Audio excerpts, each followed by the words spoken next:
अस्सलाम वालेकुम friends, I hope you are doing well. So last time जो है हमने क्या डिस्कस किया था। लास्ट टाइम मैंने जो है आपको फर्स्ट ईयर फिज़िक्स का, ठीक है, ये हमारा कौन सा सीरीज़ है, 2024 का सीरीज़ है। ठीक है, मतलब आपको जो ये नोट्स मिल रहे हैं ये आपकी न्यू बुक्स हैं। ठीक है, सो हमने चैप्टर 3 डायनामिक्स को डिस्कस किया था। डायनामिक क्या होती है, किसकी ब्रांच है, क्या मतलब है इसका, सारे लॉज को बहुत डिटेल में एमकेट वाइज भी और आपके फर्स्ट ईयर एग्ज़ाम्स वाइज भी हमने इसको डिस्कस किया था। ठीक है, फिर मैंने शॉर्ट में आपको ये भी बताया था कि फ़र्स्ट लो क्या बताता है, सेकंड थर्ड लो, तो आप वो वीडियो देख लीजिएगा। ठीक है, तो पहली फ़र्स्ट वीडियो इसकी बहुत जो है इम्पोर्टेंट है, आपने वो लास्ट में देखनी है। उसके बाद ये सेकंड लेक्चर है चैप्टर 3 डायनामिक का। और ये हमारी कौन सी सीरीज़ है, ये हमारी सीरीज़ जो है मैंने फ़र्स्ट में आपको एक्सप्लेन किया था, एक वीडियो बनाई थी और आपको कहा था कि ग्रुप में ऐड हो जाए। ये हमारी जो सीरीज़ है, ये कौन सी सीरीज़ है, ये 2024 के बच्चों के लिए है। ठीक है, एमकेट वाले भी, फर्स्ट ईयर वाले भी।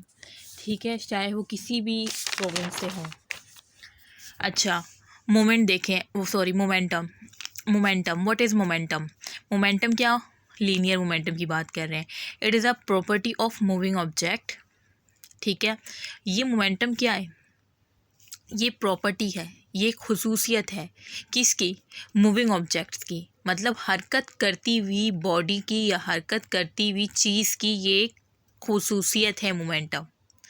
ठीक है, मतलब क्या है, ख़ासियत है, ये हरकत करती हुई जिस्म की एक ख़ासियत है मोमेंटम। तो इट इज़ अ प्रॉपर्टी, ये ख़ासियत है ऑफ अ मूविंग ऑब्जेक्ट की।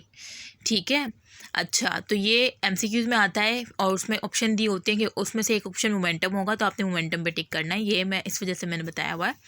मोमेंटम इज़ डिफाइंड, अब मोमेंटम को आप किस तरह से डिफाइन कर सकते हैं? Momentum is defined as the product of mass and velocity.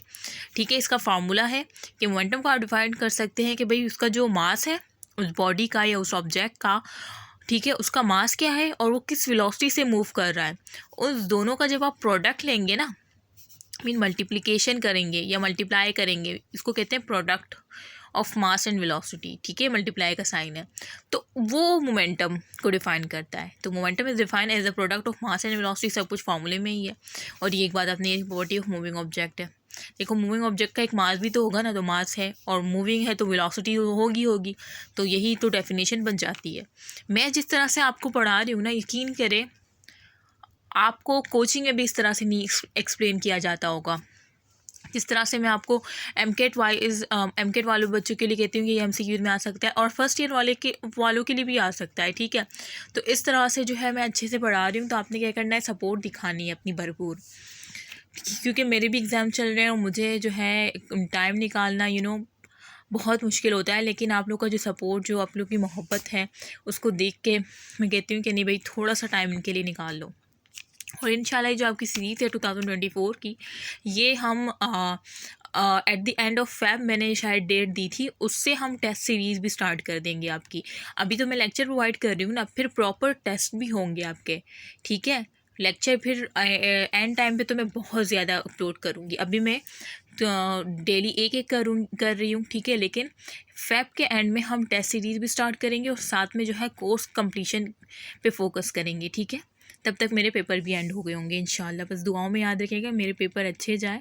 ठीक है, सो ये फार्मूला हो गया। अब देखिए, मोमेंटम को हम पी से शो करते हैं और ये जो है वेक्टर है, मतलब इसकी एक स्पेसिफिक डायरेक्शन होगी मोमेंटम की। ठीक है, अब इसके ऊपर जो ये वेक्टर लगा, इसका मतलब momentum is a vector quantity. तो ये भी एमसीक्यूज आता है कि momentum is a scalar quantity और वेक्टर, तो वेक्टर ये आएगा एमसीक्यूज में। ठीक है, इस तरह से एमसीक्यूज आएगा। और मास केजी में होता है और वेलोसिटी की भी स्पेसिफिक डायरेक्शन होती है ना, स्पीड की स्पेसिफिक डायरेक्शन नहीं होती, वेलोसिटी की स्पेसिफिक डायरेक्शन होती है। ठीक है, वेलोसिटी वेक्टर क्वांटिटी है। ठीक है, और इसका यूनिट क्या है, मीटर पर सेकेंड। मतलब कितने मीटर वो एक सेकंड में कितने मीटर फासला तय कर रहा है, तो मीटर पर सेकेंड, मतलब केजी और इसका मीटर पर सेकेंड, ये मोमेंटम के बराबर है। ठीक है, अच्छा, ये इन्होंने इस तरह से लिख लिया। अच्छा, अब आता है इसकी एक वो भी आती है जो एमकेट में और जो फर्स्ट ईयर वाले एग्जाम में पूछी जाती है। अब देखिए, आपने देख लिया कि मोमेंटम का ये फार्मूला है और मास केजी के बराबर होता है, वेलोसिटी मीटर पर सेकंड के बराबर होता है केजी मीटर पर सेकंड। ये तो आपने देख लिया ना। अब मैंने फिर आपसे बोला, मैंने फिर लिखा कि ये इसका फार्मूला है। मैं क्या करूँगी, केजी लिख दूँगी मास की जगह और वेलोसिटी की जगह मीटर पर सेकेंड लिख दूँगी, क्योंकि ये इसकी यूनिट है ना। तो ये मैंने लिख दी है, ठीक है। ये मैंने लिखे यहाँ पर, पहले मैं आपको लिख के बता दूँ, वरना कुछ बच्चे तो बहुत परेशान हो जाते हैं। ये केजी, ये मीटर पर सेकंड, मतलब मैंने इसका यूनिट लिख दिया, ठीक है। अब मैं क्या कर रही हूँ, इसको सेकंड से मल्टीप्लाई भी करूँगी और सेकंड से डिवाइड भी करूँगी। यह आपने मैथ में पढ़ा होगा कि जिस चीज़ से आप मल्टीप्लाई करेंगे उससे आपको डिवाइड भी करना होगा। तो हम सेकंड को यहाँ पे मल्टीप्लाई भी करेंगे, सेकंड को यहाँ पे डिवाइड भी करेंगे। तो देखते हैं नेक्स्ट स्टेप। तो देखिए, ये मोमेंटम है, ये केजी मीटर पर सेकंड जो हमने किया था, मैंने क्या किया, सेकंड को यहाँ पे मल्टीप्लाई किया और सेकंड को ही मैंने डिवाइड किया, ठीक है। मतलब ये इसको मैंने इस तरह से किया, यहाँ पे मैंने क्या किया, या तो मल्टीप्लाई साइन लगा ले, ये सिर्फ डॉट लगा ले, उसका मतलब भी मल्टीप्लाई होता है, ठीक है। मैंने इसको मल्टीप्लाई और डिवाइड किया, तो ये इस तरह से लिखा हुआ है।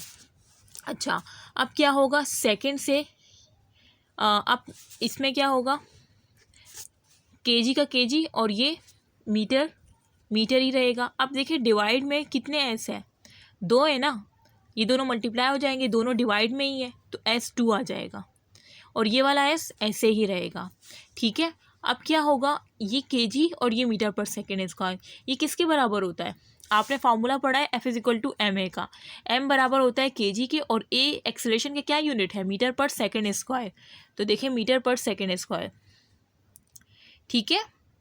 तो ये केजी मीटर पर सेकेंड स्क्वायर, ये तो न्यूटन के बराबर है, ये तो आपने पढ़ा हुआ है ना।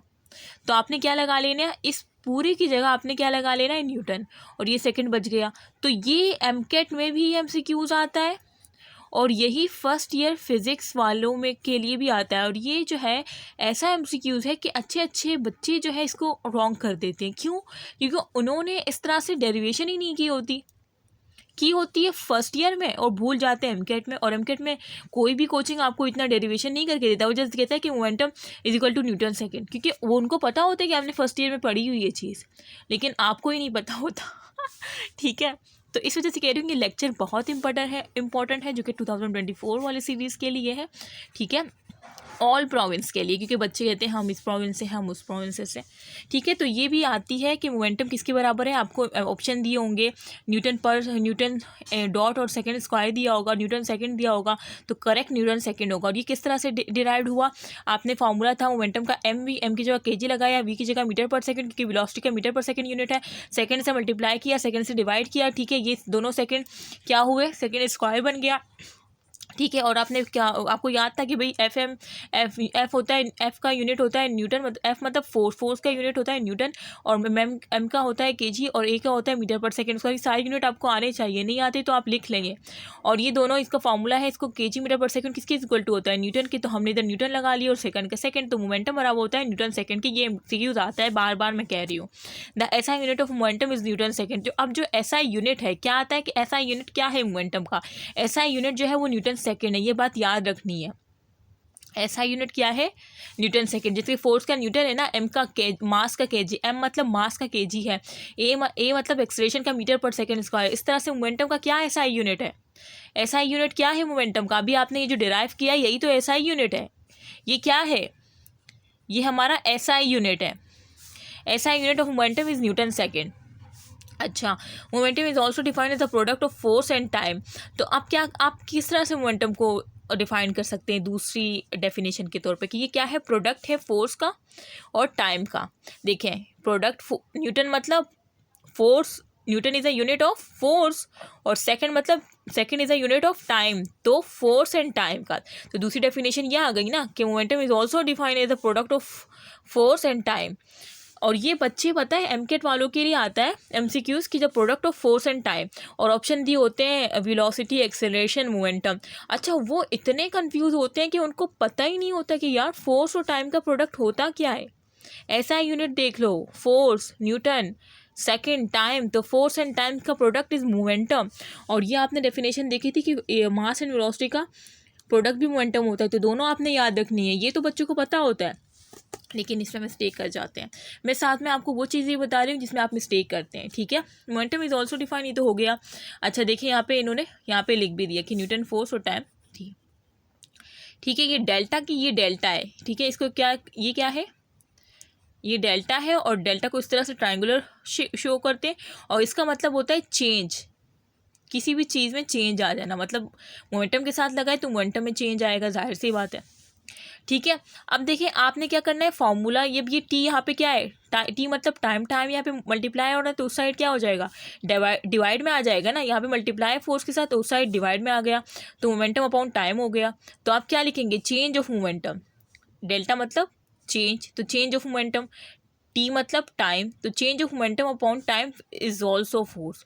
तो आपके पास दूसरा एक फोर्स का भी फॉर्मूला निकल गया। एक फार्मूला तो आप बचपन से जानते थे, force equal to M A, एक आपको नया पता चल गया कि यार अगर ये टाइम है, ये टाइम को अगर मैं उस तरफ लेकर जाऊँ तो change in momentum upon time is also force. तो फोर्स का एक फार्मूला ये भी होता है। ये जो मैं आपको फोर्स के फार्मूले बता रही हूँ, ये सब कर रही हूँ, ये आपने याद रखना है, क्योंकि अगर अभी आगे मुझे आपको न्यूमेरिकल्स करवाने हैं तो उसमें मोमेंटम और टाइम दिया होगा, तो आपको तो ये वाला फार्मूला याद होगा। अब आप लोग कहेंगे कि मैं कैसे करूँगी इससे, एम ए से, और वहाँ पे आप बैठ जाएंगे कि यार ये कैसे होगा। तो अगर आपने ये फार्मूला याद किया होगा कि यार मोमेंटम अपॉन टाइम एक फोर्स का दूसरा भी तो फार्मूला होता है, तो इससे आप डायरेक्ट निकाल सकेंगे, क्योंकि वो ये तो बचपन वाला फार्मूला है, ये नया फार्मूला है। अच्छा ये तो हो गया। अब आता है relation between Newton second law of motion and momentum. Newton second law of motion क्या बता रहा था आपको, बताएं। Newton second law of motion, formula of force बता रहा था ना, ये मैंने आपको पूरा Newton second law of motion की डेरिवेशन सब कुछ बताया था, जिससे हमने फार्मूला ऑफ फोर्स निकाली थी। तो अब Newton second law of motion and momentum के दरमियान हमने क्या करना है, रिलेशन को देखना है, ठीक है। Consider a particle of mass, consider करें, कंसिडर मतलब फर्ज करें एक मास है, ठीक है, एम फॉर मास, मूविंग कर रहा है वो विद इनिशियल वेलोसिटी। उसकी इनिशियल वेलोसिटी ये देखें, ये है एक पार्टिकल के लिए या एक ऑब्जेक्ट के लिए उसका मास है, ठीक है। और ये क्या कर रहा है, ये क्या कर रहा है, ये मूव कर रहा है। इनिशियल वेलोसिटी, इनिशियल वेलोसिटी मतलब स्टार्ट, जैसे ही वो बॉडी मूव करना स्टार्ट हुई ना, तो उसकी जो सब इनिशियल वेलोसिटी होगी, जो इनिशियल में जो उसकी वेलोसिटी स्टार्ट हुई होगी, उसको इनिशियल वेलोसिटी कहते हैं। तो V I for initial, a force F is applied. अब क्या हुआ, ये इनिशियल वेलोसिटी से खुद मूव कर रही थी, अब इस पे पीछे से आपने क्या कर दी, फोर्स अप्लाई कर दी, ठीक है, फॉर टाइम इंटरवल टी। और कितने टाइम, फॉर एग्जांपल आपने 2 न्यूटन की फोर्स अप्लाई की, कितने टाइम के लिए की आपने इसको 2 सेकेंड के लिए अप्लाई की, ठीक है, which change its velocity to V F. तो अब जो इसकी वी आई वेलोसिटी, मतलब पहले अगर वो 2 मीटर पर सेकेंड से मूव कर रहा था, ठीक है, पहले ये मास था और वो 2 मीटर पर सेकेंड से मूव कर रहा था, जैसे कि ये कार है, ठीक है, वो 2 मीटर पर सेकेंड से मूव कर रही थी, लेकिन पीछे से आपने फोर्स लगाई, ठीक है, 2 न्यूटन की, और 2 सेकेंड के लिए लगाई। तो अब क्या होगी, इसकी जो वेलोसिटी, इसकी मतलब फॉर एग्जांपल ये ऑब्जेक्ट है, उसकी वेलोसिटी 2 मीटर पर सेकेंड थी, आपने पीछे से फोर्स लगाई 2 न्यूटन की और 2 सेकेंड के लिए। जाहिर सी बात है, अब आप खड़े में, आप एक आम इंसान जिस तरह से चलता है, आप उस तरह चल रहे हैं, मैं पीछे से आपको धक्का लगाऊँ तो आप तेज़ हो जाएंगे ना, आपकी जो इनिशियल वेलोसिटी है वो चेंज होकर फाइनल वेलोसिटी बन जाएगी। तो इस तरह से जब इस ऑब्जेक्ट पे फोर्स लगाई गई तो ये इसकी चेंज होकर क्या हो गई, बढ़ गई, ठीक है। इसकी final velocity F for final कितनी हो गई, 4 मीटर पर सेकेंड हो गई, ठीक है। तो इस तरह से इसकी चेंज हो गई वेलोसिटी, मतलब फाइनल वेलोसिटी बन गई, इनिशियल से फाइनल बन गई, मीन चेंज आ गया ना, 2 से 4 हो गई तो चेंज नहीं आया, चेंज आ गया, ठीक है। सो इनिशियल मोमेंटम, अब इसका मतलब मैंने आपको पूरी डेरिवेशन समझा दी कि एक पार्टिकल था, मास था, इनिशियल वेलोसिटी, लेकिन जब हमने फोर्स अप्लाई की टाइम इंटरवल टी तक तो उसकी वेलोसिटी चेंज हो गई, जो कि क्या हो गई, वी एफ हो गई। अब वो मैंने ये एग्जाम्पल दिया आपको, इसको मैं रेस कर दूंगी, ठीक है, आपने इस तरह से साफ सुथरा लिखना है, ये मैं इसको रेस कर दूंगी, जो नोट्स बना रहा है ना फर्स्ट ईयर फिजिक्स के लिए, उसके लिए कह रही हूँ। इनिशियल मोमेंटम, इनिशियल मोमेंटम क्या है, इनिशियल मोमेंटम जैसे कि आपने मोमेंटम पढ़ा कि momentum is a product of mass and velocity, तो इनिशियल तो इसका मास तो था ना, और वेलोसिटी वी आई थी, तो इनिशियल वेलोसिटी इसकी वी आई थी, तो आप इनिशियल जो प्रोडक्ट है इनिशियल मोमेंटम जो है उसमें पी आई लिखेंगे, क्योंकि वहाँ पे जो वेलोसिटी है वो वी आई है। इस तरह से फाइनल मोमेंटम में पी एफ लिखेंगे, बस मास सेम रहेगा लेकिन उसकी वेलोसिटी फाइनल वाली आएगी। ठीक है, मतलब यहाँ पे 4 आएगी, वहाँ पे 2 आएगी। ठीक है, अब चेंज ऑफ मोमेंटम किस तरह से निकालेंगे, डेल्टा मतलब चेंज। तो क्या करेंगे आप, पी एफ में से मतलब फाइनल वेलोसिटी में से इनिशियल को माइनस करेंगे। ये बात याद रखनी है कि फाइनल में से इनिशियल माइनस होगी, कि बच्चे क्या करते हैं इनिशियल में से फाइनल माइनस कर रहे होते हैं। नहीं बेटा, फाइनल में से इनिशियल माइनस होती है। ठीक है, और अब फाइनल में मोमेंटम, फाइनल मोमेंटम और इनिशियल मोमेंटम, फाइनल मोमेंटम को माइनस करेंगे आप इनिशियल मोमेंटम से। अच्छा, आप क्या करें, फाइनल मोमेंटम किसके बराबर है, एम वी एफ के, और इनिशियल मोमेंटम एम वी आई के। ठीक है, अब rate of change of momentum, अब रेट आ गया। रेट मीन कि आपने टाइम से डिवाइड करना है। ठीक है, रेट मतलब कि वो कितने उस टाइम पे जा रहा है। तो रेट का मतलब कि आपने क्या करना है, टाइम से डिवाइड करना है। ये चेंज ऑफ मोमेंटम था, अब आप क्या करें, सिर्फ इसके नीचे टाइम वो टी लिख दें, मतलब आप इसको टाइम से डिवाइड कर रहे हैं। ठीक है, और ये किसके बराबर है, ये दोनों चेंज ऑफ मोमेंटम और टी, तो ये आ गया। ठीक है, अच्छा, तो ये भी आपने देखी कि change of momentum upon T.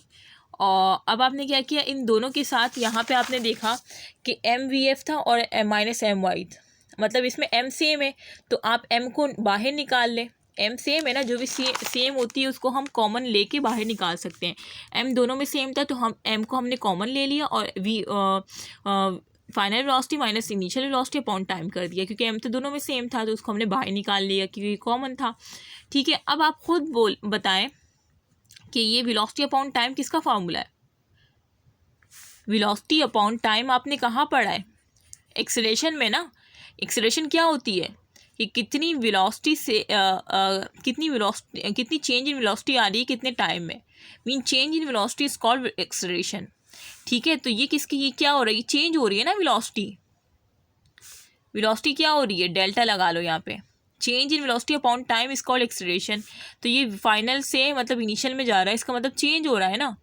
तो ये change in velocity upon time किसके बराबर होती है, एक्सेलरेशन के।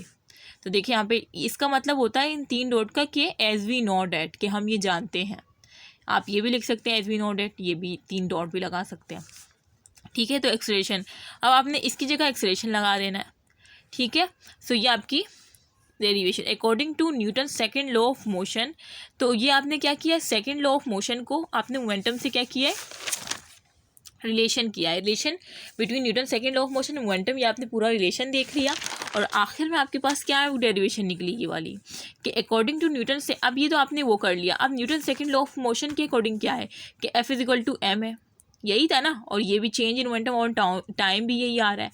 तो अब आपने क्या किया कि सेकेंड लॉ ऑफ मोशन कह रहा है कि F is equal to M है, तो आपने इसकी जगह फोर्स रख देना है। फोर्स रख दिया आपने, तो force is also define as the rate of change of momentum. Force को आप हमेशा से डिफाइन कर सकते हैं। अब इस फॉर्मूले से आपने रिलेशन निकाल लिया ना न्यूटन सेकेंड लॉ और मोमेंटम के दरमियान। अब देखो ये एम ए आ रहा है, मतलब ये फोर्स का फार्मूला है, और जो कि न्यूटन सेकेंड लॉ ने दिया था तो फोर्स लगा लिया, तो ये फार्मूला आ गया है ना आपके पास।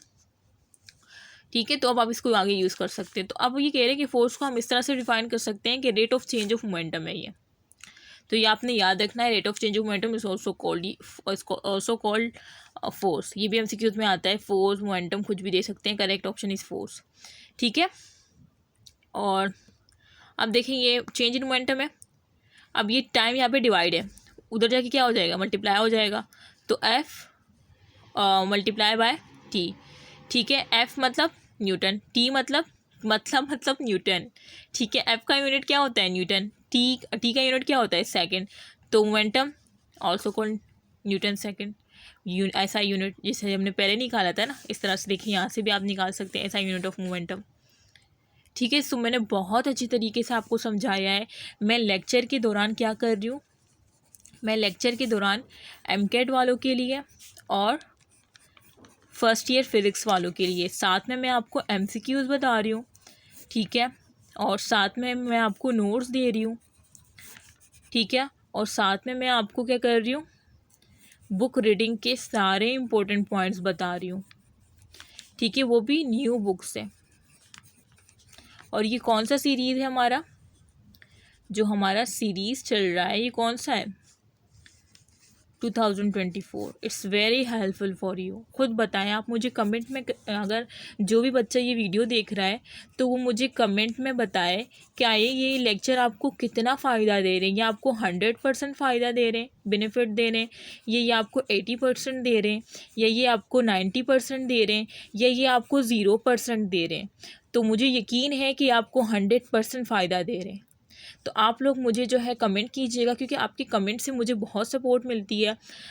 मतलब एक होता है ना कि आप कमेंट करते हैं तो मुझे होता है कि यार बच्चे इंतज़ार कर रहे हैं, तो मैं सारे काम छोड़ के बना लेती हूँ वीडियो। और यकीन करें मैं इतना जो है सिलेबस रहता है अपना, और मतलब रिवाइज़ करना और उसको पक्का करना, सो फिर भी मैंने आप लोग के लिए टाइम निकाला, क्योंकि आप लोग इतना प्यार दे रहे हैं, इतना सपोर्ट करते हैं, इतनी शेयर करते हैं और लाइक करते हैं। सो मैं कहती हूँ जब आप शेयर और लाइक करते हैं और व्यूज़ ज़्यादा आते हैं तो मैं कहती हूँ बच्चों को पसंद आ रहा है, तो मैं फिर उसको प्रोसीड करती हूँ। और वैसे मैं इंशाल्लाह 2024 का सेशन हमारा टेस्ट सीरीज जो है at the end of Feb या मिड ऑफ मार्च में स्टार्ट होगी, और उसके साथ मैं अपना कोर्स कंप्लीट करवाऊँगी इंशाल्लाह मार्च तक। ठीक है, अभी फ़िलहाल मैं डेली एक लेक्चर अपलोड कर रही हूँ, लेकिन एट दी एंड हम टेस्ट के साथ लेक्चर भी भरपूर अपलोड करना स्टार्ट कर देंगे। सो अपनी दुआओं में मुझे खास कर याद रखिएगा, अपना ख्याल रखिएगा। और इंशाल्लाह नेक्स्ट हम क्या करेंगे, नेक्स्ट हम पढ़ेंगे law of conservation of momentum. ठीक है, उसके बाद फिर ये लास्ट इक्वेशन आ जाएगा। सो अपना ख्याल रखिएगा। ओके, अल्लाह हाफिज़।